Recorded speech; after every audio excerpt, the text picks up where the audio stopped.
Pumpkin பச்சை பட்டாணி போட்டு ஒரு குருமா மாதிரி வைக்கலாங்க. சூப்பராக இருக்குங்க. இது எண்ணெய் காயிட்டுங்க. காஞ்சது பட்டை ஒன்று போட்டுக்கலாங்க.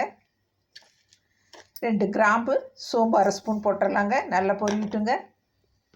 நல்லா பொரியுதுங்க. இதில் நம்ம இஞ்சி பூண்டு விழுது 2 ஸ்பூன் போட்டுக்கலாங்க. இது அவ்வளோ சுவை கொடுக்குங்க பம்ப்கின் பட்டாணி குருமாவுக்கு. இதை நல்லா வதக்கி விடலாங்க.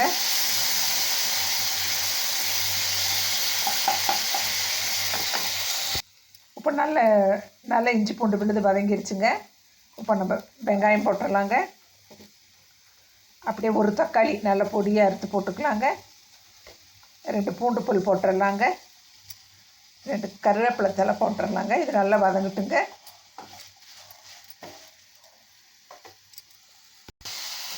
இப்போ லைட்டாக உப்பு போட்டுக்கலாங்க. இது வதங்குறதுக்கு லைட்டாக மஞ்சத்தூள் போட்டுடலாங்க.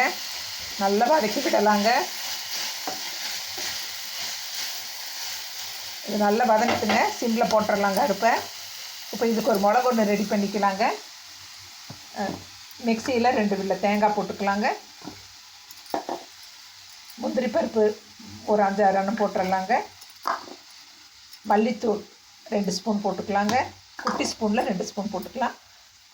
சாம்பார் தூளுங்க 1 ஸ்பூனுங்க போட்டுக்கலாம். சோம்பு 2 கிராம்பு 2 பட்டை சின்ன சின்ன குட்டி பட்டையாக போடுங்க. சூப்பராக இருக்குங்க. இதை நம்ம மையை அரைச்சிட்டு வந்துடலாங்க. இப்போ நல்லா வதங்கிடுச்சுங்க. நம்ம போட்ட வெங்காயம், தக்காளி, பூண்டு, கருவேப்பிலையெல்லாம் இப்போ பம்ப்கின் அப்படியே போட்டுக்கலாங்க. பம்ப்கின் போட்டுக்கலாம். பச்சை பட்டாணி போட்டுக்கலாங்க. அப்படியே இது அவ்வளோ டேஸ்டியாக இருக்குங்க இந்த குழம்பு. பம்ப்கின் பட்டாணி குருமாங்க. நல்லா வதக்கி விடலாங்க. இது நல்லா வதக்கி விட்டாச்சுங்க. இப்போ நம்ம அரைச்சிட்டு வந்தது அப்படியே ஊற்றிடலாங்க. கொஞ்சம் மிக்சியில் தண்ணி ஊற்றிக்கலாங்க. உப்பு போட்டுக்கலாங்க. காரம் உப்பு அவங்கவுங்களுக்கு தகுந்த மாதிரி போட்டுக்கோங்க. நம்ம 1 ஸ்பூன் உப்பு போட்டுடுறோங்க.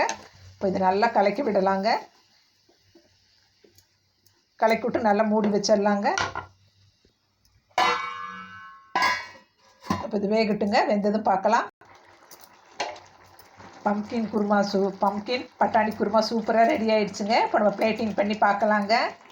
அவ்வளோ டேஸ்ட்டாக இருக்குங்க. சப்பாத்திக்கு, நானுக்கு, சாப்பாட்டுக்கு, இட்லிக்கு, தோசைக்கு எல்லாத்துக்குமே இது சூப்பராக இருக்குங்க. அப்படியே மல்லித்தழை தூவிக்கலாங்க. இப்போ டேஸ்ட் பண்ணலாங்க.